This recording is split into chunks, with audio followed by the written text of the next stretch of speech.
सबसे पहले हम आदरणीय श्री अ, मुन्नीलाल भाई साहब को आमंत्रित करते हैं और वो पिछले हफ्ते में उन्होंने स्वामी परमार्थ जी के में शिविर अटेंड किए, तो फिर उसके बारे में और अभी भी अ, कहीं पर शिविर है, तो उसके बारे में थोड़ा विस्तृत से हमें मार्गदर्शन बताने का कष्ट करें। जी, आदरणीय भाई साहब। जी, सदन को प्रणाम।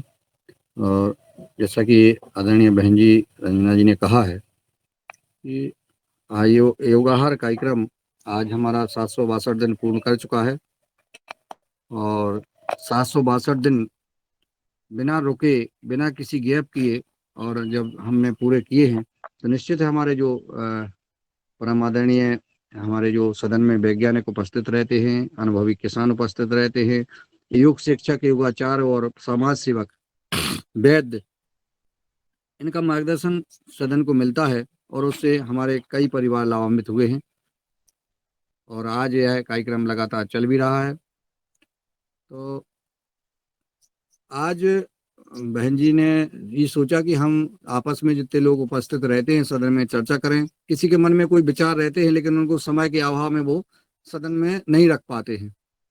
योगाहार कार्यक्रम एक स्वैच्छिक कार्यक्रम है। यह पतंजलि योगपीठ से परम सिद्ध आचार्य जी, परम पूज्य स्वामी जी के आशीर्वाद से संचालित है और इसका कुशल नेतृत्व आदरणीय पवन कुमार जी के द्वारा किया जा रहा है। पतंजलि किसान सेवा समिति के द्वारा इसका संचालन किया जाता है क्योंकि योग और योग के साथ आहार, ये परम पूज्य स्वामी जी और परम सिद्ध आचार्य जी और देश के हर नागरिक जानता है, विद्वान जानते हैं कि आहार, और हमारे धर्म गुरु जानते हैं कि आहार वेद और शास्त्रों में भी कहा गया है कि जैसा खाएंगे अन्न वैसा होगा मन। आहार शुद्ध बहुत आवश्यक है। इस विषय को लेकर के योग कराया जाता था, परंतु योग के साथ आहार की चर्चा नहीं होती है तो हमारा अधूरा अभियान रहता है। और जब हम योग के साथ आहार की बात करेंगे तो हमारे शरीर को दोनों आवश्यकताएं महत्वपूर्ण हैं: योग, प्राणायाम, आसन, व्यायाम और आहार। आहार आएगा कहाँ से? आहार की बात हम जब करते हैं कि हमारा सात्विक आहार होना चाहिए, प्राकृतिक आहार होना चाहिए, जैविक आहार करना चाहिए हमें हमें तो कहाँ से आएगा? वो कोई फैक्ट्री में तो पैदा होता नहीं है, वो होता है किसान के खेत में। जब किसान कैसे पैदा करेगा? जब हम किसान को मोटिवेट करेंगे, किसान को हम किसानों के अंदर जन जागरूकता लाएंगे। अब किसान चाहता भी है लेकिन वो बना नहीं पाता है कि हम जैविक प्राकृतिक खाद कैसे बनाएं, खेती कैसे करें, उसके क्या तरीके हैं, विधि क्या है करने की, सावधानी क्या है और उसके लाभ क्या है। इस बारे में योगाहार कार्यक्रम के द्वारा यह सब बताया जाता है। हमारे पतंजलि के वैज्ञानिक और जो 10-10, 15-15 साल से जो किसान प्राकृतिक जैविक खेती करते आ रहे हैं, वह किसान अपना अनुभव बताते हैं। उनको खेती करने में, प्राकृतिक जैविक खेती करने में क्या परेशानी आई, उनको मार्केटिंग में क्या परेशानी आई और उन्होंने उन परेशानियों का समाधान कैसे किया, और वह हमको बिना किसी परेशानी के उनका अनुभव जब हमें मिल जाता है तो उस परेशानी से हमारा किसान नहीं गुजरता है। यह लाभ इससे हो जाता है कि जब अनुभवशील किसान हम सबको मार्गदर्शन देते हैं। यह कार्यक्रम इस उद्देश्य से किया जा रहा है कि आज हमारे जीवन में जिनको हम मोटे अनाज कहते हैं, पहले हमारे परिवार में मैंने खुद उपयोग किया है कि जो समा, राली, फिकरा, कुटकी, कोदो, ज्वार, बाजरा, ये तमाम प्रकार के अनाज हमारे यहाँ खाए जाते थे और घर में उसी की रोटी बनती थी। और ये जब हम अनाज खाते थे तब हमारा परिवार शहर में इलाज कराने नहीं जाता था। हमारा परिवार, हमारे बुजुर्ग, हमारे माता पिता, हमारे दादा दादी अगर बाजार जाते थे तो हफ्ते में एक आध बार कपड़े लेने के लिए जाते थे, क्योंकि गांव में ही छोटी छोटी आवश्यकताओं की पूर्ति हो जाती थी। लेकिन कभी कभार कपड़े कुछ विशेष सामान लेने जाना है, किसी शादी विवाह का कोई बर्तन लेने जाना है तो बाजार में जाना पड़ता था, नहीं तो बाजार नहीं जाते थे। किसी भी लेकर, हमारे डिलीवरी बहन के हो रही है, माताओं बहनों की होती है, उसके लिए भी हम कहीं मुख्यालय या किसी शहर नहीं जाते थे। अगर हमारे यहाँ किसी भी प्रकार की समस्या, आपस में लड़ाई झगड़े भी नहीं होते थे। अगर थोड़े बोड़े हो जाते थे तो गांव के हमारे बुजुर्ग बैठ करके उसको समाधान कर लेते थे। कभी पहले ऐसा कुछ नहीं, और आज ऐसा क्यों? इतना अंतर हमें तुलना में करना चाहिए। और योगा हर कार्यक्रम का उद्देश्य यही है कि हमारी पुरानी ऋषि और कृषि परंपरा स्थापित हो, पुरानी हमारी प्राकृतिक जैविक खेती स्थापित हो, हमारे जो मोटे अनाज जिन्हें हम कहते हैं वो है, हम पुनः स्थापित करें और उपयोग करें, ताकि जो एलोपैथी के डॉक्टर जो शरीर चीर रहे हैं व्यक्तियों का, थोड़ी सी भी कोई किसी प्रकार की बीमारी होती है और जो है उसको शरीर को चीरा जाता है। आप लोग सदन में सुनते रहे, जैसा रंजना जी दिख रही हैं कि वो अनुलोम विलोम कर रही हैं, तो अनुलोम विलोम कपाल भारती सभी लोग करते रहें। और जिन व्यक्तियों ने आधा घंटा अनुलोम विलोम और कपाल भारती किया, वो व्यक्ति कभी अस्पताल और डॉक्टर के यहाँ नहीं जाना पड़ेगा। साथियों, अगर आपके शरीर को किसी बीमारी से बचाया जा सकता है, इससे बड़ी बात क्या हो सकती है? तो आप इस योगा कार्यक्रम में जो जुड़ेंगे और जिनको आप जोड़ रहे हो उनको आप स्वस्थ कर रहे हो, ये सबसे बड़ा पुण्य का काम है।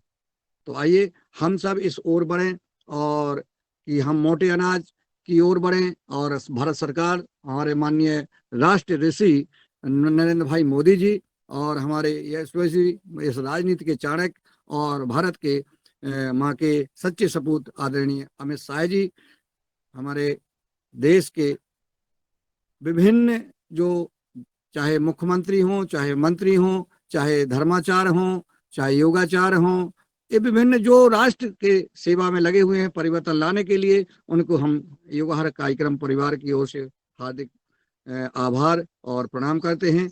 और मैं चाहूँगा कि आगे दिशा देने के लिए परम आदरणीय हमारे पवन कुमार जी इस योगा कार्यक्रम में उपस्थित हैं, वो इस कार्यक्रम के लिए दिशा दें, और फिर हम सभी से जो उपस्थित भाई बहन हैं उनसे हम जो है अपने अपने सुझाव लेंगे। सभी को आज हम परिचय के साथ सुझाव लेने का काम करेंगे। तो सबसे पहले मैं चाहूँगा रंजना जी से कि वो आदरणीय पवन कुमार जी को आमंत्रित कर लें, और वो जैसी दिशा देंगे इस सदन को, वैसी कार्रवाई अपन शुरू करेंगे। जी ओम। जी ओम, नमस्ते, नमस्कार सभी को, धन्यवाद। बहुत सुंदर आज की कक्षा है। और आज का ये जो हमारा जो सत्र है वो सबको सुनने का है, सबकी बात सुनने का है, सबके विचार लेने का है कि उनकी क्या अपेक्षाएं हैं, उनकी क्या इच्छाएं हैं, उनकी क्या सीखने की आवश्यकताएं हैं, उनके क्या सुझाव हैं। और उसके अनुरूप इस कार्यक्रम में जो हमारे मुख्य अतिथि हैं या योग शिक्षक हैं, उसी के अनुरूप उनको बुलाने का प्रयास हम सब मिलकर के करेंगे। तो आज मुझे बहुत कुछ नहीं कहते हुए यही कहना है कि आज हमारे पास पर्याप्त समय है, और अगर समय हमारा हो जाता है, हम सबके बात सुन लेते हैं, सबके सुझाव ले लेते हैं, और उनके अनुभव भी सुन लेते हैं। जो भी अनुभव बताना चाहे, वो जरूर नहीं कि खेती के बारे में हो, जरूर नहीं कि योग के बारे में हो सकता है किसी घटना का भी अनुभव वो बताना चाहे। और जो उन्होंने अपने जीवन में कुछ अच्छा करने में उनको किसी का सहयोग मिला हो, या उन्होंने किसी को सहयोग किया हो, तो ऐसे भी अनुभव हम सुन सकते हैं। हम इस कार्यक्रम को किस प्रकार से ज्यादा लोगों के लिए उपयोगी बना सके, या इससे मिलने वाली सीखों को ज्यादा से ज्यादा लोगों को तक पहुंचा सके, जो अच्छी चीजें हैं, जिससे सबके जीवन में एक सकारात्मक प्रभाव पड़े, यह बात आज सबसे सुनने का हम प्रयास करें। और साथ ही ऐसी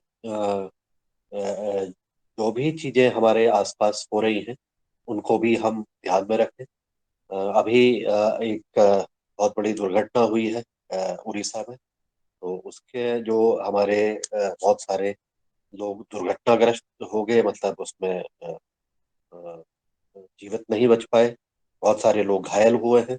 उनके जो लोग दिवंगत हो गए हैं उनकी आत्मा के लिए हम शांति करें, कि वो करें। और हमारे देश में अच्छा हो, इसके लिए भी हम प्रार्थना करें, जो कुछ हो अच्छा हो। वैसे मेरा मानना है कि हमारा इस समय पर हम बहुत सारी चीजों का परिवर्तन का काल देख रहे हैं। वो परिवर्तन हम देख रहे हैं कि पिछले मई के महीने में इस क्षेत्र में जहाँ पर बहुत गर्मी पड़नी चाहिए थी, वहां पर बहुत ज्यादा बरसात हुई और ऐसा मौसम हुआ कि हम 3-4 महीने पीछे चले गए। ऐसा भी परिवर्तन हो रहा है। साथ में हमारे जो नई अ, लोकसभा है, वहां पर सिंगोल के बारे में हमें जानकारी मिली।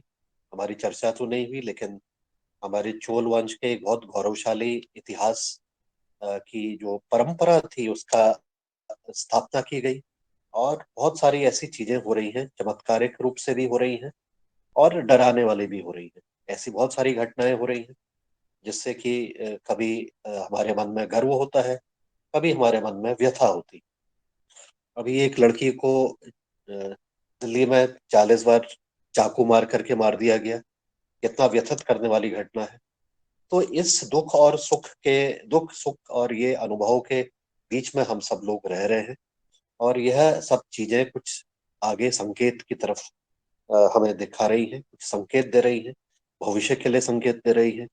शायद हमारे पुराने कार्यों जो हमने किए हैं उसका भी हमें एहसास दिला रही है। क्या नहीं करना चाहिए था उसका भी एहसास दे रही है। क्या कुछ अच्छा हो सकता है उसका भी एक एहसास दे रही है। तो ऐसी घटनाएं हमारे आसपास बहुत हो रही हैं। और ऐसा नहीं कि अभी ऐसा ही हो रहा है, लेकिन मुझे लगता है कि इस वर्तमान कालखंड में कुछ ज्यादा हो रहा है। पहले भी बहुत सारी अच्छी और घटनाएं होती रहती है, लेकिन इस कालखंड में कुछ चीजें बहुत जबरदस्त तरीके से हमें अट्रैक्ट कर रही है। शायद हमारा सोशल मीडिया मीडिया भी इसके लिए जिम्मेदार है। और हमारी तकनीक है, उसके माध्यम से भी हमें बहुत सारी नई चीजें पता लगी। तो ये कुछ अनुभव मेरे आसपास के इसमें हम देख रहे हैं। और मैं कल यह भी देख रहा था कि बड़ौदा जैसी जगह पर भी बाबा बागेश्वर जी के 5 लाख लोग, जहां पर भी वो दिव्य दबरा लगा रहे हैं, अब वहां पर 5 लाख लोग इकट्ठा हो रहे हैं, बिना किसी के कहे हुए, बिना किसी के उसमें हुए। और मुझे लग रहा है कि वो भी एक विश्व रिकॉर्ड बनाते जा रहे हैं कि जहां पर भी उनकी बातें हो रही हैं, जहां पर भी वो इकट्ठा हो रहे हैं, लोग स्वतः ही इकट्ठा हो जा रहे हैं। ना कोई राजनेता, ना कोई फिल्म स्टार, ना कोई अन्य ऐसा प्रभावशाली व्यक्ति इस तरह से अट्रैक्ट कर पाया है दुनिया भर में। तो ऐसी भी घटना हमारे सामने हो रही। तो अप्रत्याशित रूप से बहुत सारी घटनाओं को आसपास हम देखते हुए, और इस बीच में योगाहार कार्यक्रम भी अपना रिकॉर्ड बना रहा है। रिकॉर्ड पर रिकॉर्ड बनते जा रहे हैं। रोज हम भी अपना सब योगदान कर रहे हैं। तो ऐसे माहौल में हम खुश खुश होते हुए और यह विस्मय से भरते हुए और बहुत सारी नकारात्मक चीजों को भी आसपास होते देखते हुए हम हमारी जीवन आगे बढ़ रहा है। इस अनुभव को मैंने कुछ चीजें जो समझ में आ रही थी वो मैंने सबके साथ शेयर की है। मेरा अनुरोध है कि सब लोग अपने अपने अनुभव बताएं और अपना सुझाव भी दें, अपना मार्गदर्शन भी करें। क्योंकि यह जो हमारा मंच है, यह स्वैच्छिक मंच है। इसमें सब लोग बराबर से कार्य करते हुए कुछ न कुछ अपना योगदान कर सकते हैं। और अपनी क्षमताओं को अगर हम और विकसित करें तो निश्चित रूप से बहुत आगे भी चीजें हो सकती है। इतना कह के मैं आज अपनी वाणी को विराम देता हूँ। आज की हमारी योग शिक्षा के लिए भी बहुत सुंदर उन्होंने आज योग कराया है। हालांकि मैं देर से जुड़ा, क्योंकि मुझे ट्रैवल करना पड़ता है। कई बार हफ्ते में 2 दिन तो मैं ट्रैवल करता हूँ। तो कई बार मैं योग में पूर्ण रूप से सम्मिलित नहीं हो पाता हूँ, लेकिन फिर भी बहुत सुंदर तरीके से बात रही। सभी को नमस्कार, धन्यवाद। आगे। नमस्कार सर, धन्यवाद। और आपने मार्गदर्शन दिया सदन को। और योग आहार कार्यक्रम ने निश्चित है कि यात्रा में योग, जैसा आप ट्रेवलिंग करते हैं, यात्रा में योग तो करवा दिया है। ट्रेन में, बस में, सार्वजनिक जगह हम सब जैसा जहाँ भी जो हमारे भाई बहन होते हैं वहाँ योग करने लगते हैं। तो उसका उससे प्रेरणा मिल रही है। परम पूज्य स्वामी जी ने भी कहा है कि चाहे प्लेन में हो चाहे ट्रेन में हो, हम योग ना छोड़े। आदरणीय ब्रजेश मिश्रा जी से निवेदन है कि वो अपना वीडियो बंद कर लें। आदरणीय ब्रजेश मिश्रा जी का मोबाइल शायद जेब में रखा है और वो कहीं जा रहे हैं, सुनते रहे और वीडियो बंद कर लें सर, मेरा ऐसा निवेदन है। तो आपने जो कहा है कि हमारे सदन में सभी भाई बहन उपस्थित हैं, तो अपने मन में कोई विचार है, वो जैविक खेती से ही नहीं, सामाजिक परिवर्तन कैसे लाया जा सकता है, योग आहार हाँ, कार्यक्रम का संदेश अधिक से मैं अधिक। मैं थोड़ा डिस्कस कर रही हूँ कि जी मुझे बताना है, आहार का ही कार्यक्रम है तो मैं बता रही हूँ कि आहार कैसा चाहिए। तो आहार हमेशा शाकाहारी हमें बनना है, वेजिटेरियन बनना है। कि जो गाय भैंस है, देखो क्यों ऐसा करना है, क्योंकि हमारी दांत की रचना जो है ना, तो गाय भैंस की तरह है, हमारी दांत की रचना सीधी है। और सिंह बाघ की जो रचना होती है वो कैसी होती है, दांत की रचना ऐसी तिरछी होती है। तो उसकी बजाय वो मांसाहारी है। हम क्या है, हम शाकाहारी है। इंसान जो है, मनुष्य प्राणी जो है, वो शाकाहारी है। क्योंकि एक तो दांत की रचना उनकी, हाँ। तो गाय भैंस देखो, गाय के सामने कभी भी 8 दिन भूखा रखा गाय को और उनके सामने नॉनवेज रखा तो कभी भी गाय खाती नहीं है। इंसान एक ही प्राणी है कि दोनों भी खाता है, वेज भी खाता है नॉनवेज भी खाता है। ये अच्छा नहीं है। हमारा जो हमारी दांत की रचना और डाइजेस्टिव सिस्टम हमारी जो है वो पूरी शाकाहारी है। तो इसलिए हमें शाकाहार करना चाहिए। दूसरा, भगवत गीता में जो दिया है भगवान श्री कृष्ण जी ने, युक्ताहार विहारस्य युक्तश्चेष्टस्य कर्मसु, ये जो दिया है, तो युक्ताहार, युक्त आहार यानी कि कैसा चाहिए कि सब पोषक तत्व उसमें चाहिए। युक्त आहार में हमारे खाने में सब पोषक तत्व आना चाहिए। तो इसमें किसान की जिम्मेदारी बहुत बड़ी है। अभी तो ऑर्गेनिक खेती कर रहे हैं किसान भाई साहब हमारे, इसके बजाय आरोग्य में बहुत सारी सुधार आ रही है। नहीं तो मैं तो मुंबई में रहती हूँ, मुंबई में तो बहुत ऐसा है कि इंजेक्शन दे के फ्रूट्स पकाते हैं। फिर एक बार मैं गई थी मार्केट में तो मटर में पेंट कर रहे थे, हरे रंग का स्प्रे मार रहे थे, ये भी मैंने देखा है मेरे आंखों से। तो ऐसा होगा तो आरोग्य खतरे में है हमारा। परंतु किसान भाई साहब जो ऑर्गेनिक खेती कर रहे हैं उसके बजाय आरोग्य अच्छा रहने के चांसेस अब बढ़ रहे हैं। तो उनकी जिम्मेदारी बहुत बड़ी है। अन्नपूर्णा से भी आपकी किसान भाइयों की जिम्मेदारी बहुत बड़ी है, क्योंकि घर की औरत क्या करेगी, जो खेत में आएगा हमें जो दे देंगे आप, वैसे ही हम खाना पकाएंगे। हमारी जिम्मेदारी सिर्फ खाना पकाने की, परंतु आपकी जिम्मेदारी बहुत बड़ी है कि ऑर्गेनिक खेती करेंगे हम आप।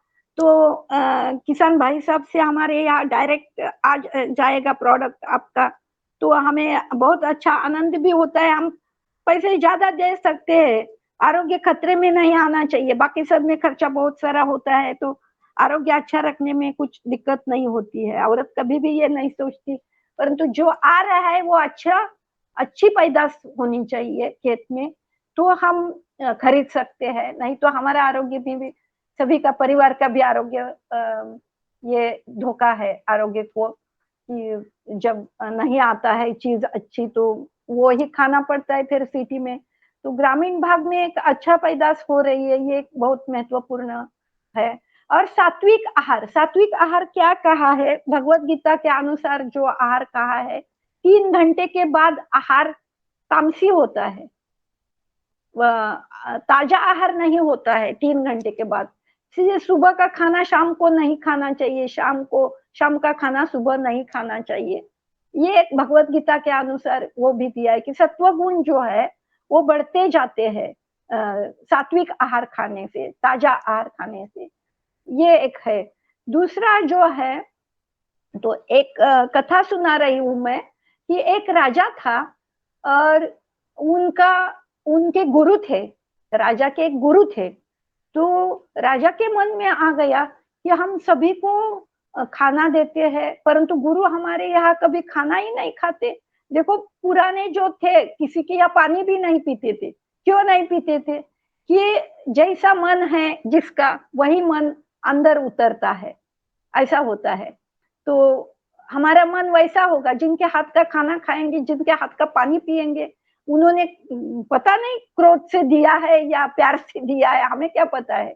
तो क्रोध से खाना दिया होगा तो तामसी आहार होता है, सात्विक आहार नहीं होता है वो। पानी भी प्यार से देना चाहिए, तो पानी भी पीना है तो भी सोचना पड़ता था। तो अभी क्या हो रहा है, ये सब हमारी जो पूरा पौराणिक बातें थी वो सब छोड़ दी है सभी ने। तो एक राजा जो था, उनके यहाँ जो गुरु थे, उनको एक बार उन्होंने खाना खाने को बुलाया। तो गुरु आ गए राजा के यहाँ, तो राजा के यहाँ खाना खाया उन्होंने। और जो एक पात्र था उनके यहाँ, चांदी का पात्र, राजा ही था, चांदी सोना सब रहता था, रत्न जड़ित सब पुराने जमाने में। तो चांदी का पात्र उन्होंने अपनी झोली में डाल दिया। तो राजा अचंभित हो गया। उन्होंने वो देखा कि ये ऐसा कैसा हो गया। तो उनको पूछा उन्होंने, गुरु को, अरे आप तो सात्विक है, कभी किसका मोह नहीं है, आपको कुछ इच्छा नहीं है, सब वैराग्य है आपके अंदर, फिर भी ये कैसा हो गया। तो उन्होंने कहा, आपके मुतपाक खाने में, यानी किचन में, अभी का शब्द है किचन, गृहपाक, जो जहाँ खाना बनाते हैं हम, वो वहाँ जो बनाने वाला था उनको उन्होंने बाहर बुलाया। राजा को बताया गुरु ने कि वो जो है आपका खाना पकाने वाला जो है आचार्य है, जो उनको बाहर भेज दीजिए। तो उनको पूछा, आप क्या करते थे पहले। उन्होंने कहा, मैं जेल में था, उसके बाद मैं इधर आ गया और मैं खाना पका रहा हूँ, राजा ने मुझे ये काम दिया खाना पकाने का। तो गुरु ने कहा कि जैसा खाना है वैसा मन होता है, जिनके हाथ का खाना हम खाएंगे वैसा ही मन होगा। ये दरोडेखोर है, आपके यहाँ गुनहगार है, और वो आपके यहाँ खाना पका रहा है, तो उन्होंने मुझे खाना दिया तो मेरा मन भी ऐसा हो गया, तो मुझे चोरी की भावना हो गई अंदर से। मैं इतना बड़ा गुरु होके भी मैंने चोरी आपके यहाँ क्यों की, कि इनके हाथ का खाना खाया। तो ये इसका है कि हमें भी, गृहिणी भी अच्छे मन से, पवित्र मन से नहा धोकर, और भगवान का स्तोत्र कह के, राम रक्षा विशेषता बहुत महत्वपूर्ण है। राम रक्षा कहते कहते मैंने खाना पकाया, तो मेरी समझ में आ गया कि कभी भी एसिडिटी नहीं होती है, एसिडिटी कभी भी नहीं होगी। घर में जिनको एसिडिटी होती थी उनकी एसिडिटी बंद हो गई। ये खाने का महत्व बहुत बड़ा है कि हम भगवान का स्तोत्र कहते कहते हम खाना पकाएंगे, तो वो बहुत एक सात्विक खाना होता है। तो हर एक औरत में, औरत की याद में आना चाहिए कि हमें क्रोधित होकर खाना नहीं पकाना है, वो तामसी आहार हो जाएगा। या बासी आहार किसी को नहीं देना है परिवार में, जितना चाहिए उतना ही पकाइए, सुबह का सुबह, शाम का शाम, 2 बार ही वैसे तो खाना खाना चाहिए। 2 भुंजी तो ये आयुर्वेदा में भी बताया है कि 2 बार ही खाना चाहिए, ज्यादा बार खाना नहीं खाना चाहिए। ज्यादा खाने से भी हम बीमार पड़ते हैं। प्रमाणित खाना खाना चाहिए। मिताहार बताया है योग साधना में कि मिताहार खाने से हमारी काया और मन बहुत अच्छा होता है, और सात्विक खाना खाना चाहिए। सत्व गुण बढ़ना चाहिए। तो वैसे तो खेत में जो ककड़ी है, टमाटर है, बीटरूट है, ये सब जो मूली है, ये सब कच्चा खाना चाहिए। रॉ फूड ज्यादा खाना चाहिए, पकाने से भी उस पर ज्यादा संस्कार नहीं करने चाहिए खाना अनाज पर। तो कम संस्कार होंगे तो बहुत अच्छा है। तो ककड़ी टमाटर अच्छी तरह से ऑर्गेनिक खेती से मिल गया तो और क्या चाहिए, वही आहार है। वैसे तो अच्छा आहार वही है सबसे, ककड़ी टमाटर गाजर, फिर चुकंदर, फिर मूली, ये सब कच्चा खाएंगे हम तो हमारा आरोग्य अच्छा रहेगा। कम से कम एक बार तो रॉ फूड खाना चाहिए, एक बार पका हुआ खाना खाया, ठीक है, आरोग्य सबसे अच्छा रहेगा। और एक बताना था कि बहुत सारे क्या करते हैं कि व्यापारी जो है वो बिजनेस बंद करने के बाद रात को 12 बजे आते हैं, 12 बजे खाना खाते हैं। रात का खाना कौन खाता है, कौन सी योनि खाती है, मनुष्य खाता है क्या कभी, पशु पंछी खाते हैं क्या। सूर्यास्त होने के बाद कभी भी पशु पंछी खाते नहीं है। और हम रात को खाना खाएंगे तो क्या होगा, फिर बीमारी बढ़ जाएगी। पिशाची योनि खाती है रात को, घोष राक्षस ये सब खाते हैं, पिशाची योनि खाती है रात को खाना। हमें रात को नहीं खाना है, सनसेट से पहले हमें खाना खाना चाहिए, सूर्यास्त से पहले 7 बजे तक खाना रात का होना चाहिए, क्योंकि रात का खाना और सोना इसमें 2.5 घंटे का अंतर रहना चाहिए। 2.5 घंटे के बाद हमें सोना है, और 7 बजे तक खाना खाया, 10 बजे सोया और सुबह फिर 4 बजे उठकर योग साधना की, तो क्यों तबीयत खराब होगी आपकी? तबीयत खराब ही नहीं होगी आपकी। ये मेन कारण है कि रात को खाना खाते हैं। और मुझे पूछते हैं कि बहुत सारे, अरे मेरा बीपी बढ़ गया, मेरी शुगर बढ़ गई। अरे आप निसर्ग के विरुद्ध जा रहे हैं, रात को क्यों खाना खाते हैं? सूर्यास्त तक खाना खाना चाहिए, 7 ज्यादा से ज्यादा 7:30, उसके बाद नहीं खाना खाना चाहिए। जिनको 7 बजे खाना खाया और 10 बजे भूख लग गई तो फ्रूट खा सकते हैं, दूध पी सकते हैं। दूध सबसे अच्छा आहार है, पूर्णान्न है वैसे तो, परंतु शहर में अब दूध में भी मिक्स हो रहा है। ग्रामीण भाग में है तो दूध बहुत अच्छा आहार है, दूध पर भी आप रह सकते हैं। पूर्णान्न है दूध। गाय का दूध तो बहुत अच्छा है, गाय का घी, गाय का दूध, ये बहुत अच्छा आहार है। बस इतना ही बताना था। सभी को धन्यवाद, आपने सुना मेरा, बीच में मैं आ गई बातें करने को और सुनाया। बहुत बहुत धन्यवाद, प्रणाम। जी बहुत बहुत धन्यवाद आदरणीय बहन जी, बीच में सुनाने के लिए आमंत्रित किया है मन की बात। ये योग आहार कार्यक्रम स्वैच्छिक कार्यक्रम है।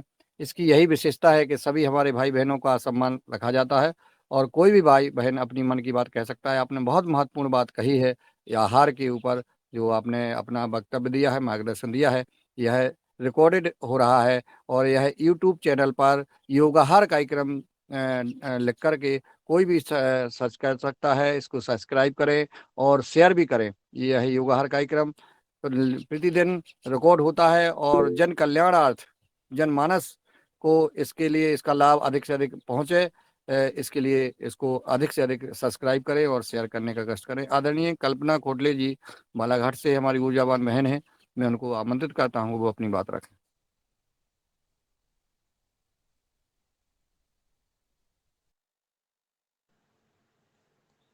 धन्यवाद भैया जी, और सदन को कोटि से प्रणाम।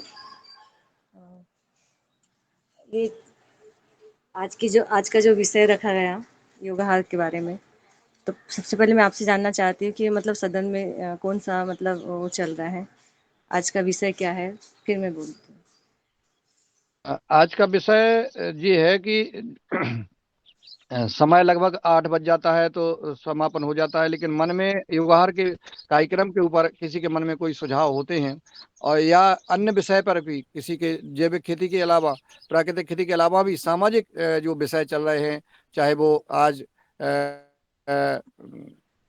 देश की स्थिति को लेकर के, बेटियों के ऊपर या समाज के ऊपर, आतंकवाद के ऊपर, देश की रक्षा के ऊपर, देश की सनातन धर्म के किसी भी विषय को लेकर के अगर किसी के मन में कोई विचार है, आपके मन में कोई सदन को अपन बताना चाहते हैं, शेयर करना चाहते हैं, तो आप करिए। परिवार है अपना, अपन परिवार में अपनी बात करने का किसी को मन होता है तो ये परिवार है, आप अपने मन की बात इसमें रख सकते हैं। जी मैं अपने विचार रखना चाहती हूँ, बस थोड़ा सा विचार है कृषि को लेके, प्राकृतिक कृषि को लेके, और जो जहरीली जो माटी बना रहे सब उसको लेके तो मेरे मन में है ही बहुत सारा। लेकिन मैं अब उतना टाइम नहीं है कि हम लोगों तक थोड़ा थोड़ा लोगों तक पहुँचाए। अब ये समय आ गया कि हम एक्शन में आए और ज़्यादा ब्रॉड तरीके से मतलब लोगों तक जाए, और थोड़ा शासन के तरफ से भी जाए, क्योंकि हम जैसे शासन के इससे होगा ना तो जल्दी होगा, लोगों तक जाएंगे। जैसे आहार विचार, जो भोजन है, जो जो रसायन खाद जो डाला जा रहा है ना माटी में, जो गवर्नमेंट तरफ से ही अगर हो जाएगा ना, दंडनीय अपराध की तरह माना जाएगा, और ऊपर से ही अगर इसको बंद किया जाएगा, कम किया जाएगा, लोगों को जैसे पंचायत के माध्यम से गांव-गांव तक जाएगी ये चीज़ें, तो ये बहुत जल्दी इसका मतलब जल्दी परिवर्तन होगा। क्योंकि हम ऐसे ही करते रहेंगे कितना टाइम, बहुत टाइम लगेगा, और इतनी पीड़ा है अंदर से कि ये कब तक ये ख़त्म होगा। ये सब जहरीला जो वातावरण है, जहरीला जो भोजन है, जहरीला जो विचार है, आचार है, तो ये एक तो शासन के माध्यम से स्कूल तक जाना चाहिए बच्चों को, क्योंकि ये अगर शिक्षा में होता तो ये अभी की जो पीढ़ी है तो इतने मात्रा में तो जो कृषि कर रहे हैं वो नहीं होता। तो यही है कि ये अब सीधा शासन की ओर जाना चाहिए, पंचायत के माध्यम से होना चाहिए। तो ये ज़रूर होगा कि अगर ऐसा नहीं होगा तो ये बिल्कुल बंद कर देना चाहिए कि जो खेती में जो ये कर रहे हैं, रसायन डाल रहे हो, किसके माध्यम से डाला जा रहा है।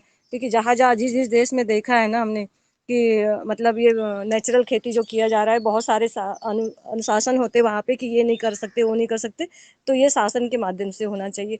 तो ये हम सीधा शासन की तरफ जाएंगे और हमारी व्यक्तिगत तो ये होगी ना, हमारी व्यक्तिगत जिम्मेदारियाँ होगी, वो तो करेंगे जिनको पता है। लेकिन जो एकदम ढीठ प्रवृत्ति के होते हैं उनके लिए तो दंडनीय कार्रवाई किए बगैर नहीं होगा। तो बस इतना ही बोलना चाहूँगी। धन्यवाद भैया जी, आपने मौका दिया। जी बहन जी, आपके प्रसाद को नमन। आपने परम पूज्य स्वामी जी, परम सिद्ध आचार्य जी का 10 दिन का जो सानिध्य प्राप्त किया है और सेवावर्ती के रूप में आप सेवा देने के लिए आप तत्पर हैं। और आपने एक शिक्षक होने के नाते भी आपने किसानी को चुना कि हम किस कृषि के क्षेत्र में हम काम करना चाहते हैं। यह भी आपका बड़ा प्रसाद है और आपकी विचारधारा को हम प्रणाम करते हैं। और आपने वहाँ आदरणीय पवन कुमार सर जी के द्वारा जो है आपने प्रशिक्षण लिया खेती करने का, और आप अपने ज़िले में आकर के आपने जब से आप आई हैं और आपने गतिविधियां संचालित की हैं तब से निश्चित बदलाव आ रहा है। चाहे गौशाला को लेकर के हो, गौशाला को जहाँ जहाँ आपने जो है प्रवास किया, विजिट किया, वहाँ परिवर्तन हो रहा है। देश की स्थिति, हमारी बहनें जैसा आप सब हैं, जैसे आदरणीय माधवी बहन जी ने और आपने जो मार्गदर्शन दिया, बहनें खेती किसानी की चर्चा करने लगी हैं।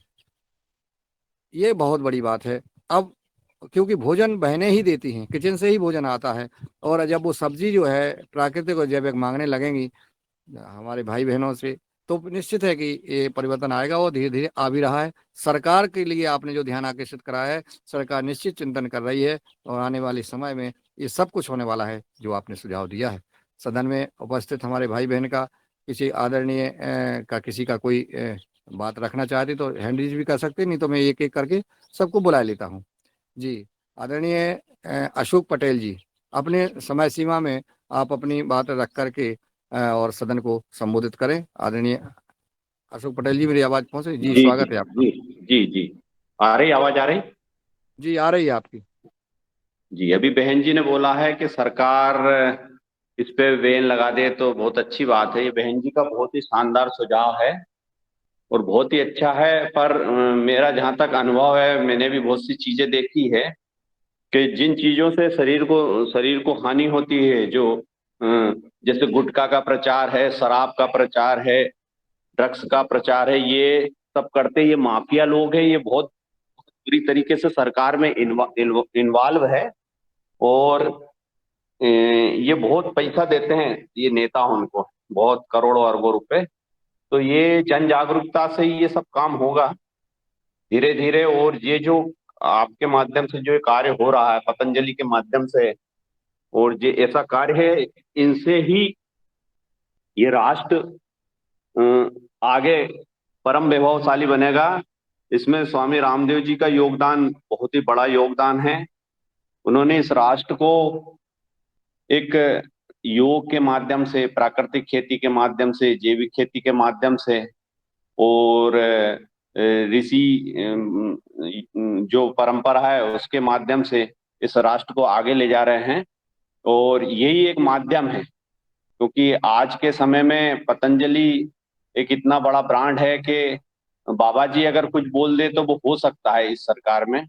तो पतंजलि के माध्यम से ही ये सब चीजें संभव है आगे भविष्य में, क्योंकि पतंजलि का जो व्यापक प्रभाव पूरे देश में है। बाकी ये राजनेता ये कुछ नहीं करेंगे, ये ऐसी ऐसी चीज कुछ भी नहीं करेंगे जिससे कि लोगों को फायदा हो। ये बाबा जी के माध्यम से ही हो सकता है। और ये प्राकृतिक खेती, जैविक खेती और ये जो जो कार्यक्रम हो रहा है, ये बहुत ही शानदार कार्यक्रम है। क्योंकि सही कहा आपने कि पहला सुख निरोगी काया, दूजा सुख घर में हो माया। तो सबसे पहले कि आदमी सुबह उठे और योग करे, योग करने के बाद में प्राकृतिक खेती, जैविक खेती के माध्यम से जो अन्न पैदा होता है, जो शुद्ध, जो पवित्र है, जो अमृत के समान, वो व्यक्ति खाएगा तो स्वतः ही अस्पताल में नहीं जाएगा। और इसके बाद में योग और प्राणायाम के माध्यम से जो शुद्ध विचार आएंगे तो वो गलत, समाज में भी कोई गलत कार्य नहीं करेगा। इस प्रकार शुद्ध सात्विक राष्ट्र का निर्माण ये आपके माध्यम से ही होगा। और आप जो ये कार्य कर रहे हो बहुत ही अच्छा कार्य कर रहे हो, बहुत ही शानदार कार्य है। और इसमें जो भी सदन जो भी इसमें उचित अच्छा निर्णय लेता है तो उसमें हम सब सम्मिलित हैं। रही बात मोटे अनाज की, तो मोटे अनाज के बारे में भी अगर कोई अच्छा आपका विशेषज्ञ हो, क्योंकि ये जो नर्मदापुरम क्षेत्र है इसमें मोटे अनाज के बारे में कोई ज्यादा जानकारी है नहीं, नाम तो है लेकिन ये इसमें किस प्रकार क्या लगा सकते हैं और ये कहाँ से प्राप्त होगा और अपन इसको इसकी खेती भी किस प्रकार कर सकते हैं, कोई इसका कोई विशेषज्ञ हो आप जोड़ सकते हो तो ये भी आप जोड़ने की कृपा करें, ये मेरा सुझाव। धन्यवाद जी, धन्यवाद आदरणीय अशोक जी। और आपने युवा कार्यक्रम में जब से जुड़े हैं निरंतर आपने सहयोग कर रहे हैं, सहभागी बन रहे हैं। और मेरा निवेदन है कि आपने जो सुझाव दिया है ये इस पर जो है लगातार हम कार्य कर रहे हैं। पतंजलि भारत का भविष्य है, ये हम लिखते हैं, तो यह बात सत्य भी है। और परम पूज्य स्वामी जी साधारण मानव नहीं है, ये भी सत्य है, क्योंकि अभी हम सबको मालूम नहीं होता है। जब बीच में व्यक्ति होता है, भगवान श्री कृष्ण के जो ग्वाला थे, जो साथ में खाते थे, नाचते थे, गाते थे, उनको नहीं पता था कि भगवान हैं श्री कृष्ण। ऐसे ही भगवान के रूप में इनके अंश में स्वामी परम पूज्य स्वामी जी को मानता हूँ, क्योंकि उनकी जो क्षमताएं देख रहे हैं वो बिल्कुल आज देश की दिशा बदलने के लिए ही समर्पित है पतंजलि परिवार। अब मैं आगे चलता हूँ। आदरणीय हमारे बीच में भगवान दास कुशवाहा जी, जो बहुत ही ऊर्जावान भाई हैं और वो पतंजलि किसान सेवा समिति के जिला प्रभारी हैं, मैं उनको आमंत्रित करता हूँ वो अपनी बात रखें। अगर आवाज पहुंच रही हो। ये खेती किसानी करते रहते हैं, अनुलोम विलोम करते रहते हैं और अपना काम करते रहते हैं। और सदन में वैद्य भी हैं, ये उपाय बताते हैं, आयुर्वेदिक उपचार भी बताते हैं। आदरणीय भुवनेश्वर राय जी हमारे ऊर्जावान मार्गदर्शक हैं और किसानों के हित में हमेशा, जब से योगा कार्यक्रम चल रहा है, जब से मार्गदर्शन दे रहे हैं और हमारे किसानों को बहुत लाभ भी हुआ है। और आपके बताए अनुसार खेती किसानी भी किसान करने लगे हैं। आपका मार्गदर्शन मैं चाहता हूँ। धन्यवाद आदरणीय मुनीलाल जी। आज के इस योगाहार कार्यक्रम में हम आप सभी लोगों का हृदय से अभिनंदन करते हैं। आज बड़ा ही अच्छा मौका आपने दिया है कि सब लोग अपनी अपनी बातें इस कार्यक्रम में कहें। निश्चित रूप से खेती किसानी तो है ही है, उसके बाद भी तमाम ऐसी बातें हैं जो समाज में है और हमको लगता है कि काफी बातें आदरणीय पवन सर ने हम लोग के सामने रख भी दिया है। देखिए देश है बहुत ही बड़ा देश है, यहाँ जनसंख्या भी बहुत ज्यादा है, तो गवर्नमेंट भी हर चीज का बड़ा ध्यान रख करके अपने कार्यक्रम को संपन्न करती है। और जैसा कि हमारे अशोक जी ने बताया कि गवर्नमेंट के भरोसे सारी काम नहीं हो पाएगी, इसमें जो नेता हैं वो काफी भ्रष्ट हैं। निश्चित रूप से ये भी एक सही बात है, इसमें कोई दो राय नहीं।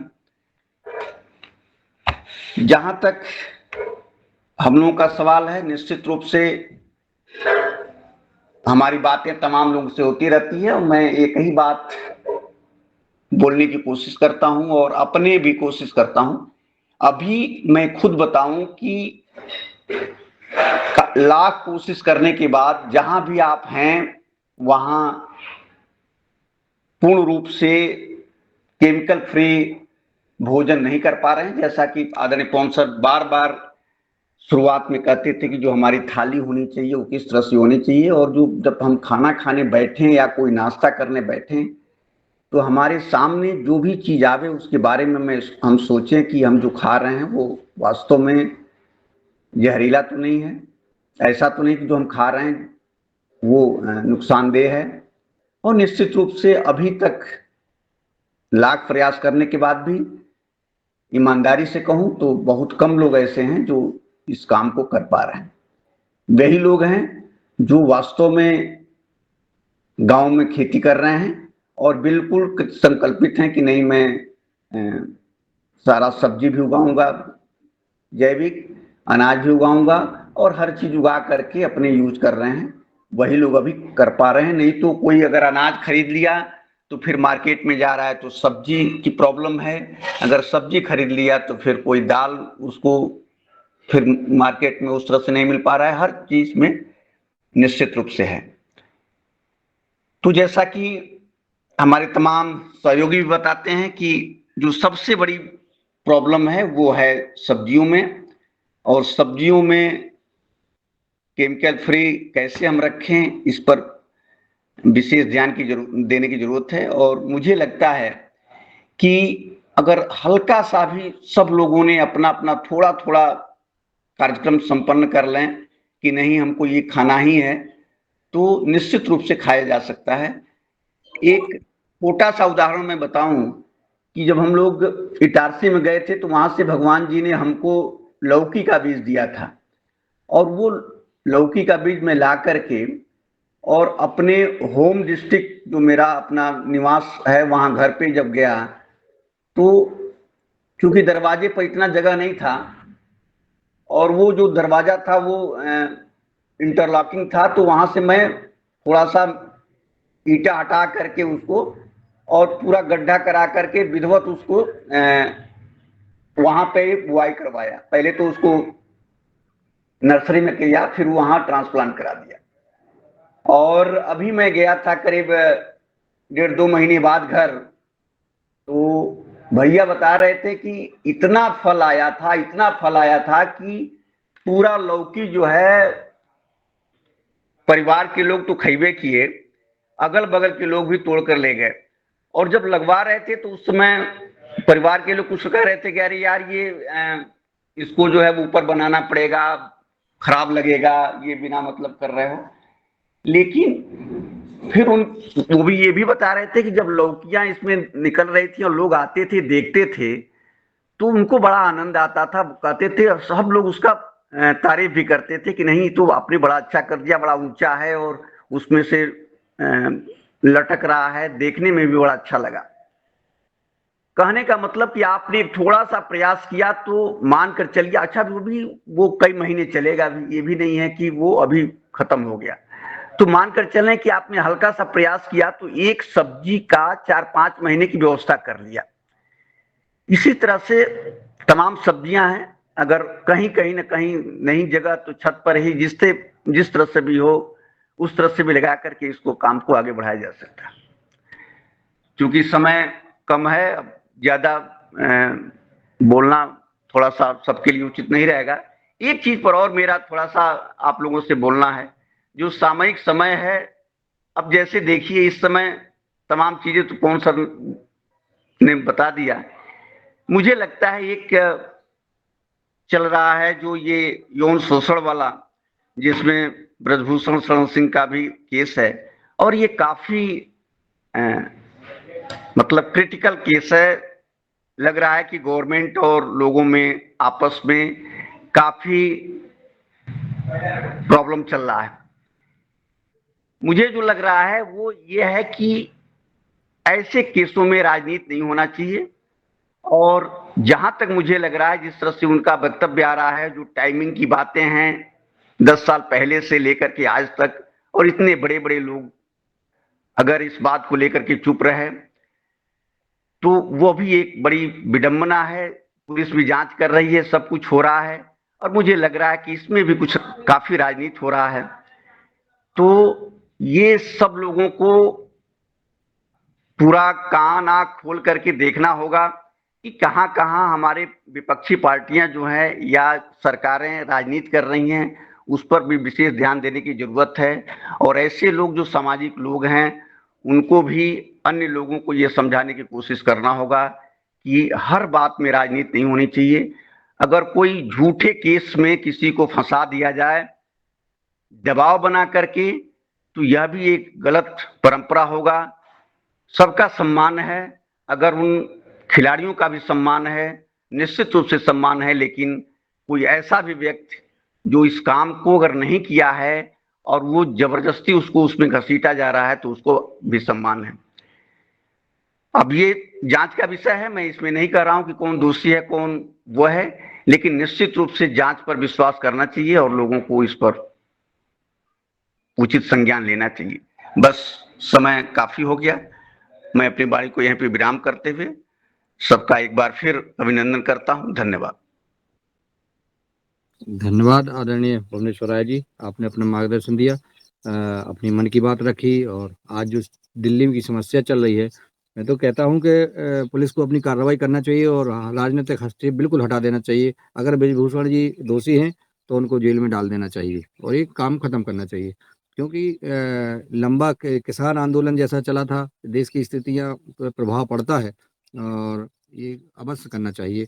सरकार को स्वतंत्र छोड़ देना चाहिए और राजनीतिक हस्तक्षेप हटा लेना चाहिए। अपराध अपराध होता है, कोई भी हो।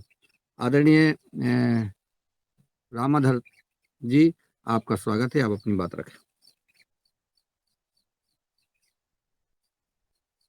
अब आवाज पहुंच रही है रामाधर जी? आप तक नहीं पहुंच रही है। आदरणीय बने सिंह जी, आप सादर आमंत्रित। जी ओम। सदन के सभी लोगों को मेरा प्रणाम। आज जो विषय है वो सबके मन की बात सुनने का है और एक सदन के सभी वैज्ञानिक और कृषक के विषय रखने का है। उस विषय से हम क्या बदलाव कर सकते हैं। मेरा निवेदन था कि देश के अंदर जितनी भी घटनाएं हो रही है, लड़कियों का अपराध हो चाहे किसी भी चीज़ का अपराध हो, वो अपराध क्यों बढ़ रहा है और इसका क्या कारण, मूल कारण है।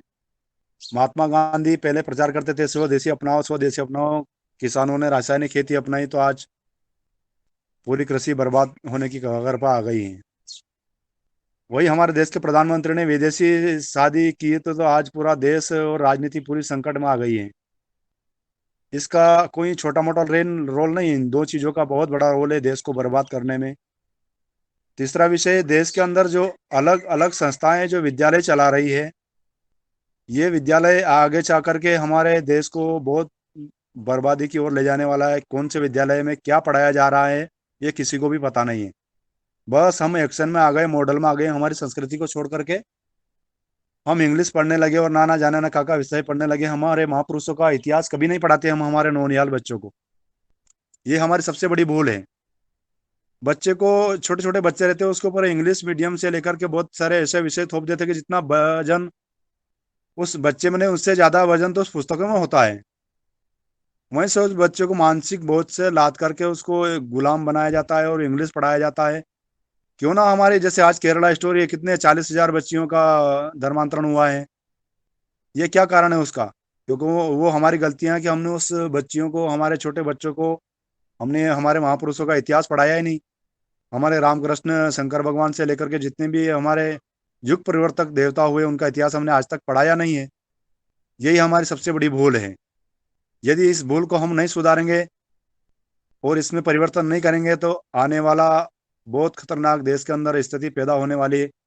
असुरी शक्तियों ने हमारी एक चीज बर्बाद नहीं करी है, वो हमारी प्रत्येक संस्कृति, हमारा खान पीन से लेकर के हमारी छोटी छोटी विषय से लेकर के बड़े बड़े विषय तक उसकी एक बहुत कड़ी निगाहें हैं कि हमें विध्वंस करके, वो हमारा धर्म भ्रष्ट करके उनका साम्राज्य स्थापित करने के लिए पूरी जान ताकत से लगे हुए हैं हमारे पीछे। और हम आराम से सो रहे हैं, हम उनकी सभ्यता अपनाते जा रहे हैं। हम जन्मदिन मनाने में लगे हैं। उसमें क्या काटते हैं? हम केक काटते हैं। ये केक काटने की सभ्यता कब से चली है? ये बहुत बुरा विषय आज हमारे प्रचलन में हो गया। प्रत्येक गांव गांव में देखो बच्चे सब अपने अपने जन्मदिन मना रहे हैं और सब केक काट रहे हैं। केक काटने के बजाय यज्ञ का प्रोग्राम क्यों ना शुरुआत करें हम। जन्मदिन पर यज्ञ करें, हम लोगों को प्रसाद के रूप में बांटे, हम कुछ छोटा मोटा भोजन उपहार। तो हमारी संस्कृति कहाँ जा रही है इसके ऊपर हम विचार कर ही नहीं रहे हैं। बस उसके साथ साथ हम भी जन्मदिन की बधाई देते जा रहे हैं पीछे पीछे और कहते जा रहे हैं कि बहुत अच्छा हुआ, ये हुआ हुआ। उसका विरोध हम नहीं कर रहे हैं। हमारी संस्कृति को बदनाम करने के लिए उसका 99% योगदान है और हम उसको बचाने का प्रयास 20% भी नहीं कर रहे हैं। इसको बचाने के लिए मेरा एक सुझाव है कि प्रत्येक जिले में जिला कलेक्टर से अनुमोदन लेकर के जितने भी कुल पुरोहित होते हैं, अपने जैसे विवाह संस्कार करवाते हैं, जो भी धार्मिक आयोजन करवाते हैं, उन सभी को बुला करके इसका, उनको एक अपने पतंजलि के द्वारा एक अंग वस्त्र भेंट करके उसका सम्मान करके उसको हमारी संस्कृति को कैसे बचाना है, हमें जन्मदिन पर यज्ञ करवाना है, हमें पूजा स्थल पर गाय का घी उपयोग करना है। ऐसे छोटी छोटी पीढ़ियों पर, बारीक बारीक छोटी छोटी चीज़ों पर हम जब तक ध्यान नहीं देंगे, जब तक हमारा संस्कृति और हमारा देश बचना बहुत मुश्किल है। साथ में आज जो हमारी बहन माधवी जी मुंबई से जो थी, मैं उनसे निवेदन करना चाहता हूं कि वो जैविक उत्पादन उपभोक्ताओं की एक लिस्ट बना ले, तो कहीं ना कहीं अपन प्रयास करेंगे कि अपने मध्य प्रदेश से बम्बई जैविक उत्पादन पहुंचे और उपभोक्ता उत्पादन से उपभोक्ता तक हमारी लाइन जुड़े। ऐसे ही हमारा सिस्टम देश के अंदर हम जोड़ेंगे तो अच्छा रहेगा। ये मेरा सुझाव था आज सभी लोगों से। जी ओम प्रणाम। जी धन्यवाद आदरणीय बने सिंह जी। अभी हमारी कल्पना बहन जी ने खेती किसानी पर की बात कही। आदरणीय अशोक पटेल जी ने पतंजलि से भविष्य भारत का भविष्य उज्जवल हो सकता है। भुवनेश्वर राय जी ने दिल्ली की घटना को लेकर, पहलवानों की घटना को लेकर और विभिन्न कृषि के क्षेत्र की बात कही। आदरणीय बने सिंह जी ने शिक्षा में बदलाव आना चाहिए, इस पर अब चर्चा की। माधुरी बहन जी ने आहार के ऊपर चर्चा की। ये विभिन्न प्रकार के जो हमारे सुझाव आ रहे हैं, निश्चित है कि हम सब बदलेंगे और बदल भी रहे हैं। आदरणीय बने सिंह जी ने जो कहा है, इसके लिए वैदिक शिक्षा बोर्ड का गठन हो गया है आदरणीय, और जुलाई से हमारे देश के महान पुरुषों की स्टोरी पढ़ाई जाएगी, उनकी कहानी पढ़ाई जाएगी। मैकाले की सारी 90% कहानियां खत्म कर दी हैं, जो हमें पहले अंग्रेजों का इतिहास पढ़ाया जाता था। अब वो परम स्वामी जी के मार्गदर्शन में भारत सरकार भारतीय शिक्षा बोर्ड को लागू कर दिया है, जिससे हमारी खेती किसानी की चर्चा होगी, राम राज्य और कृष्ण राज्य की चर्चा होगी, हमारे महान पुरुषों की चर्चा होगी। यह कार्यक्रम आगे बढ़ रहा है, जिससे निश्चित बदलाव आएगा। आदरणीय दिनेश सेमवाल जी को मैं आमंत्रित कर रहा हूँ कि आए अपना मार्गदर्शन दे। जी, योगाहार के आदरणीय सदस्यों को सादर नमन। और मैं आज पंतनगर विश्वविद्यालय में आया हूँ। मुझे अल्मोड़ा की तरफ जाना है वैसे, पहले तो मुक्तेश्वर नैनीताल की तरफ। तो यहाँ पे योगाहार के एक ऐसे सदस्य आए हुए हैं कि मन किया कि उनको मिलकर के मैं आगे बढ़ूं। संभवतः मैं उनका नाम नहीं बता सकता, लेकिन हाँ, उनका वीडियो आपको और से दिखा सकता हूँ। और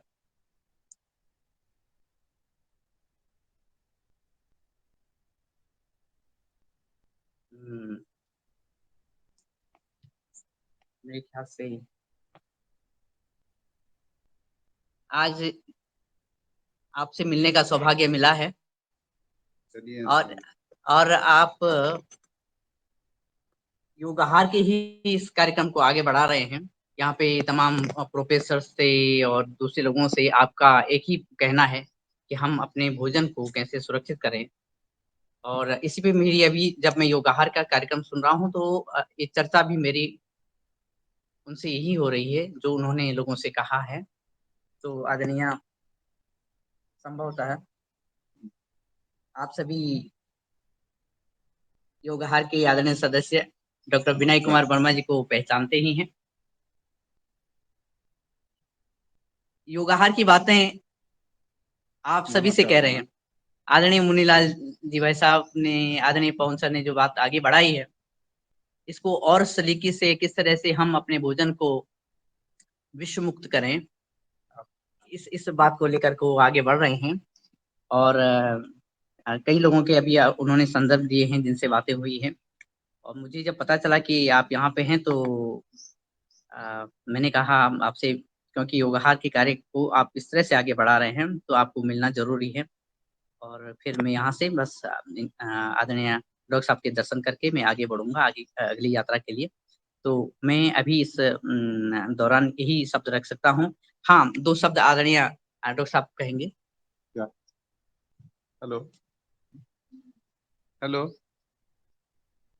हेलो, जी जी नमस्कार। बोलिए, आवाज आ रही है सर जी, नमस्कार। मैं तो यही कहता हूँ बार बार कि लोग अपना खाना अपने लिए जो सुरक्षित पैदा करें, बस इतने में कहूंगा कि अपने लिए खाएं। कम से कम हम लोग आसानी से जो भी हम कर सकते हैं, हम बाजार पे और सीजनल चीजें खाएं, बाजार पे बहुत ज्यादा ना डिपेंड रहें। जो भी हम कर सकते हैं वो करें, बगैर जो कीटनाशक रहित, बगैर रसायन रहित जो भी चीजें हम हैं, जितना ही अपने लिए हम कर सकते हैं वो करें। धन्यवाद जी, आदरणीय धन्यवाद। और साथ में मेरे ख्याल से पवन सर जुड़े होंगे। और मैं उन्हें एक याद ताजा करने के लिए एक तस्वीर दिखा रहा हूँ, और वो तस्वीर है ये वाली, लैम्बर्ट जी की।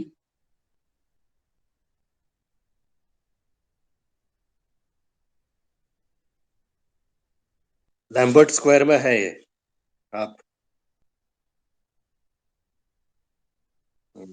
बहुत बढ़िया, बहुत सुंदर।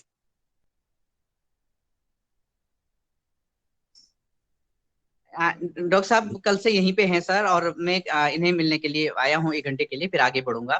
तो मैंने कहा मैं आपको याद ताजा करा दूं लैम्बर्ट स्क्वायर की। जी धन्यवाद, प्रणाम। धन्यवाद गणेश जी।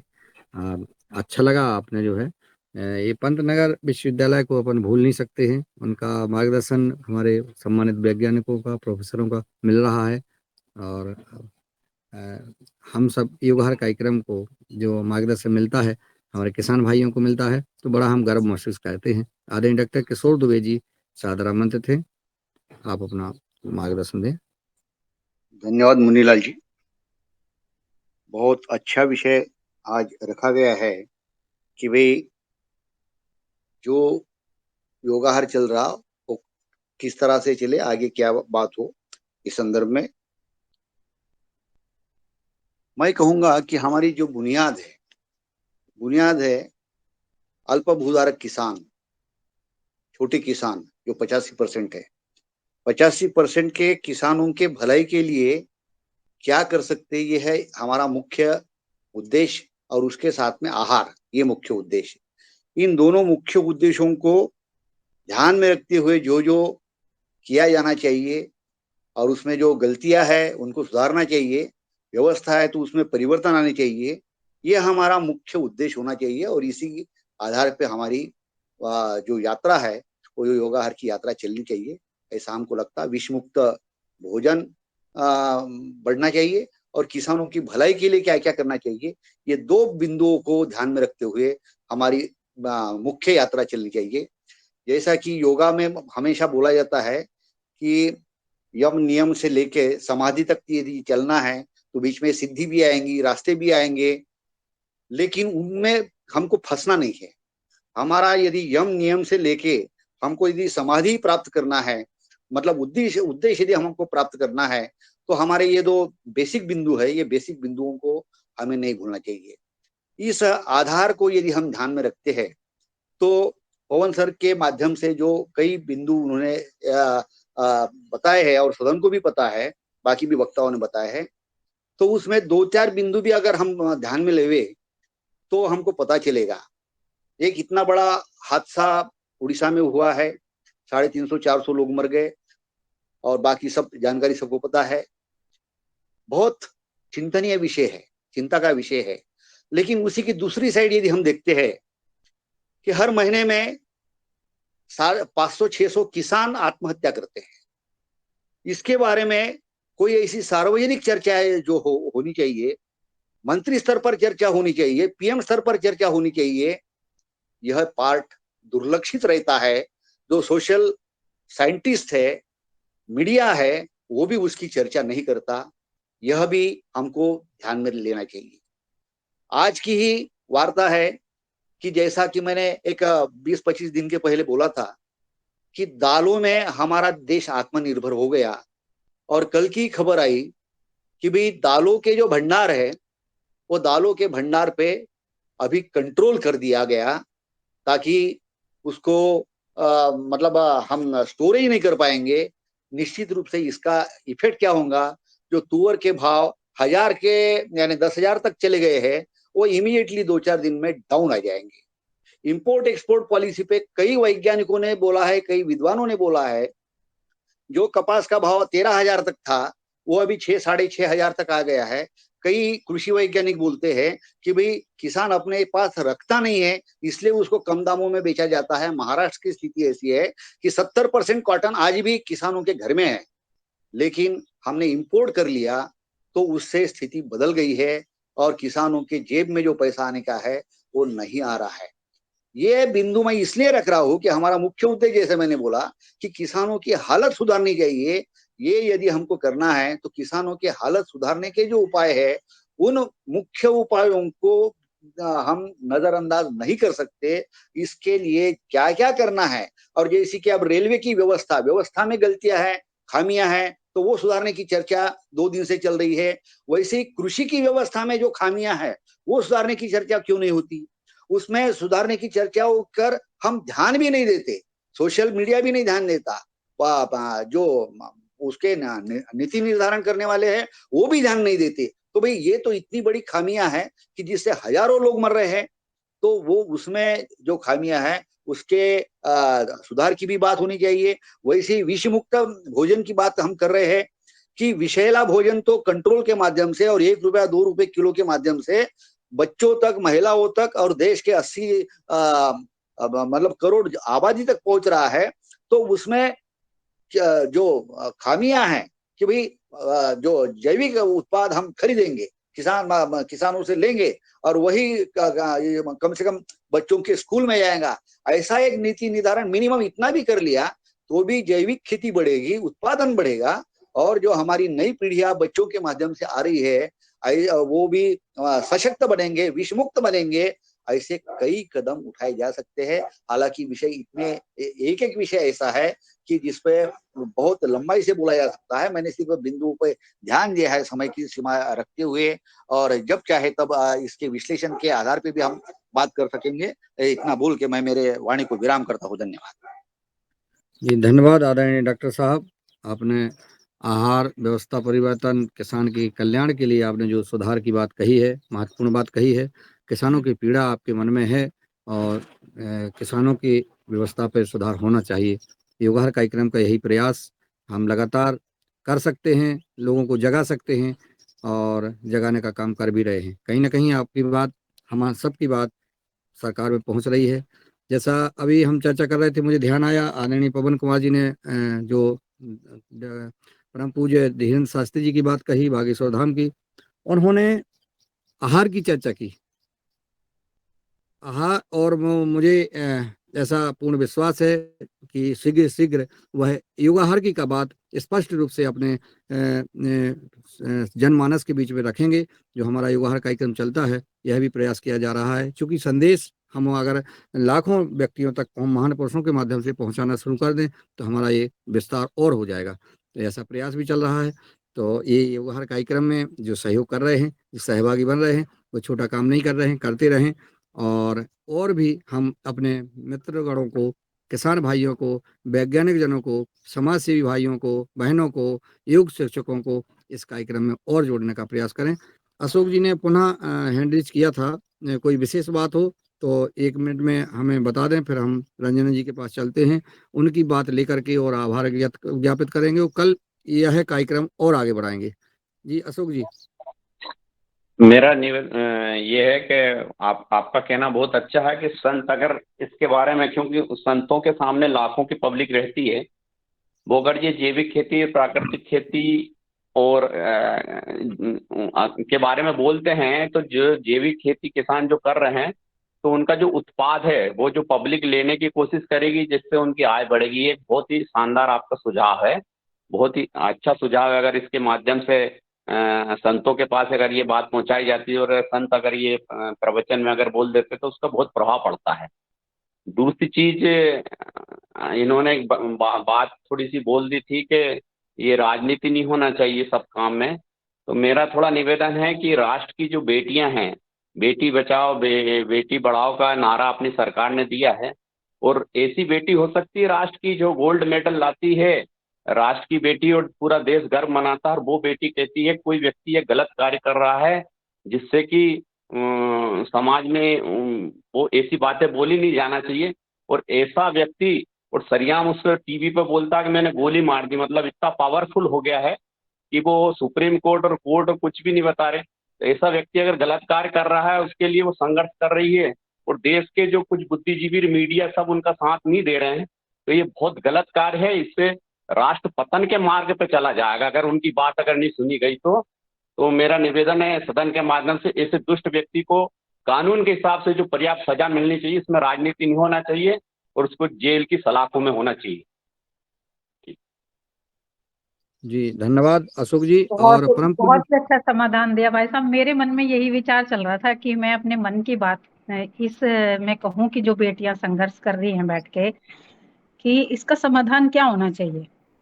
आपने बहुत अच्छा समाधान सुझाया, और ये होना चाहिए कि दंड जो है, दंड की प्रक्रिया और न्याय की प्रक्रिया इतनी धीमी नहीं होनी चाहिए कि अ, वो जो गलत कार्य कर रहा है उसको उसका भय ही ना रहे।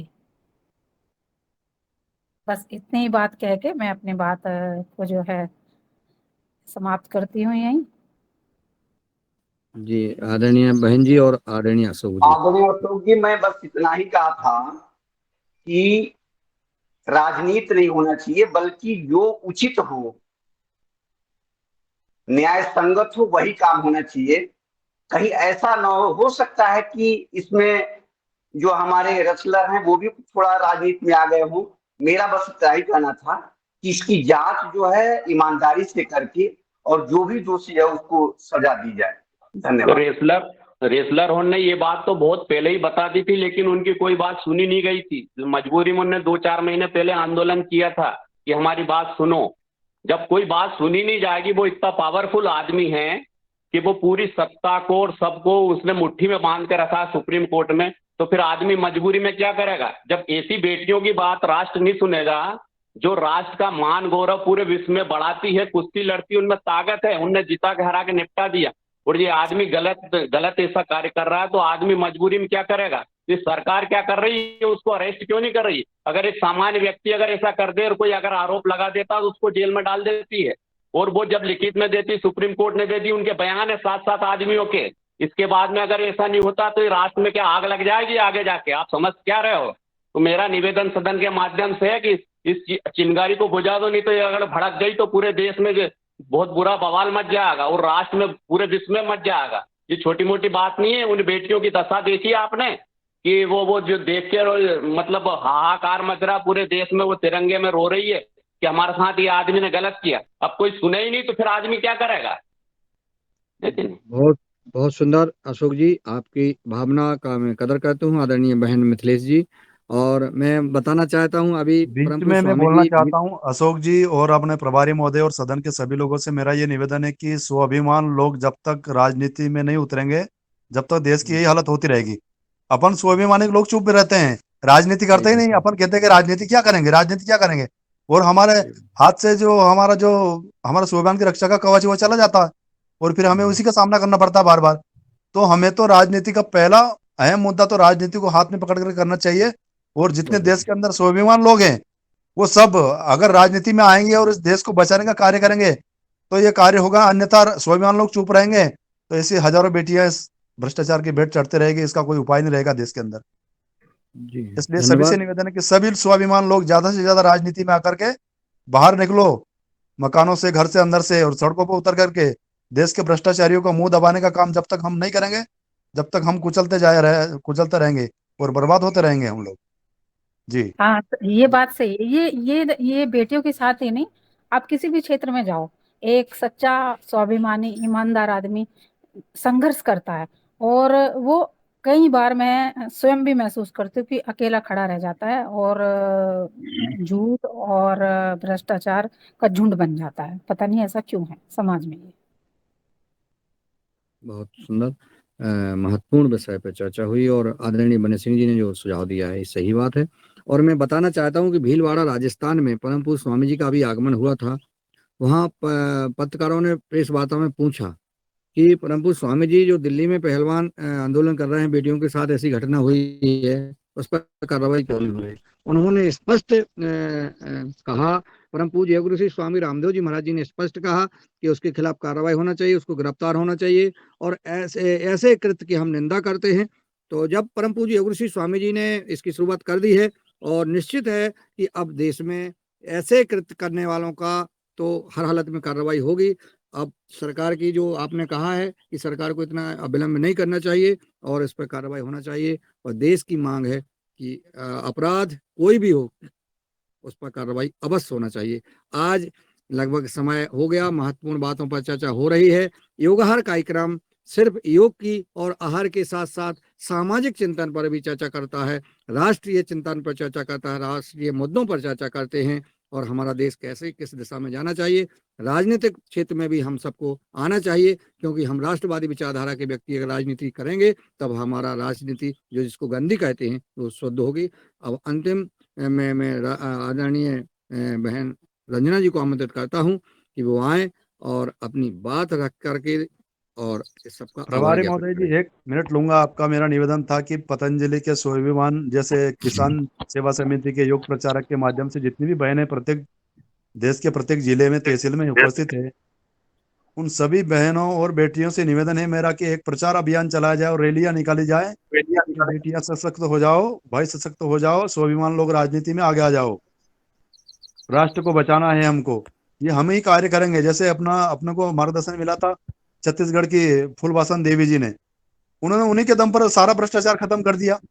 तो उनका इतिहास सबको पढ़ाया जाए और उनका प्रोग्राम आयोजन किया जाए देश के अंदर में। तो ये निवेदन कर रहा हूँ अपने माध्यम से, पतंजलि के माध्यम से जिला स्तरीय कार्यक्रम किया जाए और वहाँ बेटियों को बुलाया जाए और बेटियों को उनसे बहुत प्रेरणा मिलेगी उनसे, तो बहुत अच्छा सुझाव मिलेगा देश के अंदर सभी जगह जगह। जी आदरणीय आदरणीय आदरणीय आपका सुझाव बहुत अति उत्तम है और मैं चाहता हूं कि जो सुझाव दिए जाते हैं छोटे से स्तर पे, यानी आप मैना गांव से शुरू कर सकते हैं। आपने अगर मैना में शुरू किया तो सुसनेर तहसील में शुरू हो जाएगा, सुसनेर में होगा तो अगर जिले में शुरू हो जाएगा, और अगर जिले में होगा तो मध्य प्रदेश में शुरू हो जाएगा, मध्य प्रदेश में हुआ तो देश में चला जाएगा। शुरुआत करिए अपने से, थोड़ा सा आप एक जितनी सामर्थ्य है आप में अपनी जी सामर्थ्य के अनुसार चाहे 4 व्यक्तियों के साथ करें, लेकिन शुरुआत करिए, इसका परिणाम फिर देख लीजिए आप। जी जी आदरणीय जी। ओम जी ओम। जी रंजना जी आवाज नहीं आ रही, चलिए रंजना जी तक आवाज नहीं पहुंच रही है। मैं आमंत जी, तुलाराम पटेल जी आपका अनम्यूट है, कुछ सुझाव देना चाहते क्या? चलिए जी कल्पना कोटले जी।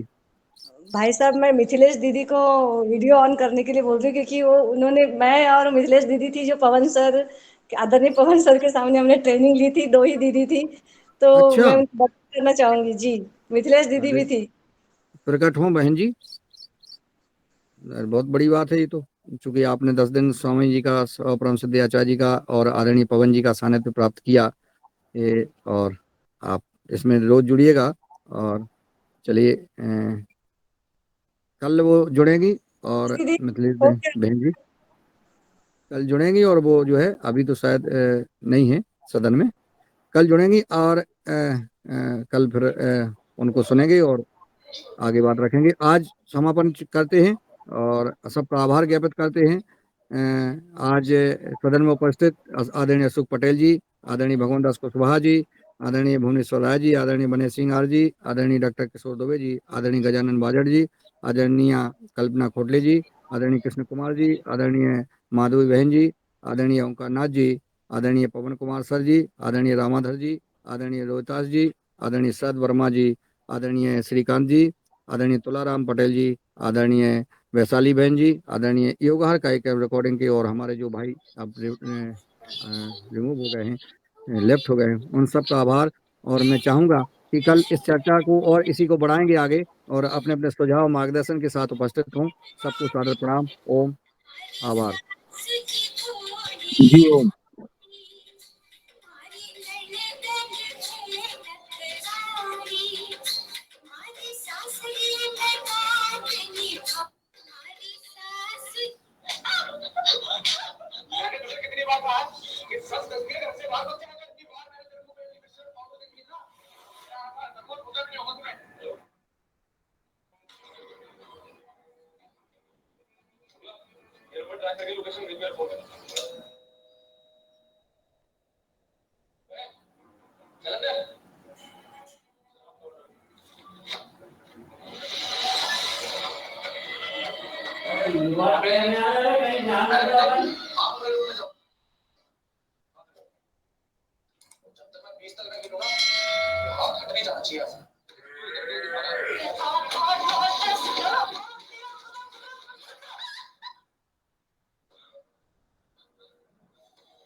मेरे पास फोन आया था, लड़ाई कर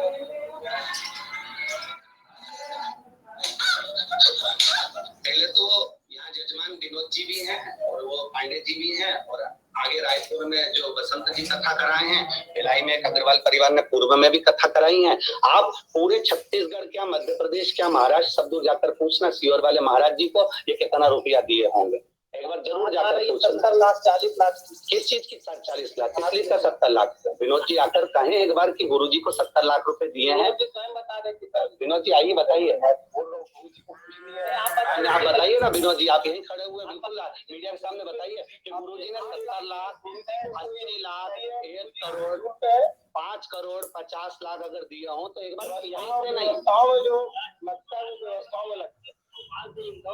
आपकी कथा सुनने के लिए लोग टीवी में देखते हैं, आपके अंदर क्या है कि लोग इतनी बुरी आप देखने लागू होते हैं? अब ये तो पता नहीं। पहले तो यहाँ जजमान विनोद जी भी हैं और वो पांडे जी भी हैं, और आगे रायपुर में जो बसंत जी कथा कराए हैं, भिलाई में अग्रवाल परिवार ने पूर्व में भी कथा कराई है। आप पूरे छत्तीसगढ़ क्या, मध्य प्रदेश क्या, महाराष्ट्र सब दूर जाकर पूछना सीहोर वाले महाराज जी को ये कितना रुपया दिए होंगे, एक बार जरूर जाकर। 70 लाख 40 लाख किस चीज की? 40 लाख इसलिए का 70 लाख। विनोद जी आकर कहें एक बार कि गुरुजी को 70 लाख रुपए दिए हैं, तो स्वयं बता देते। विनोद जी आइए बताइए,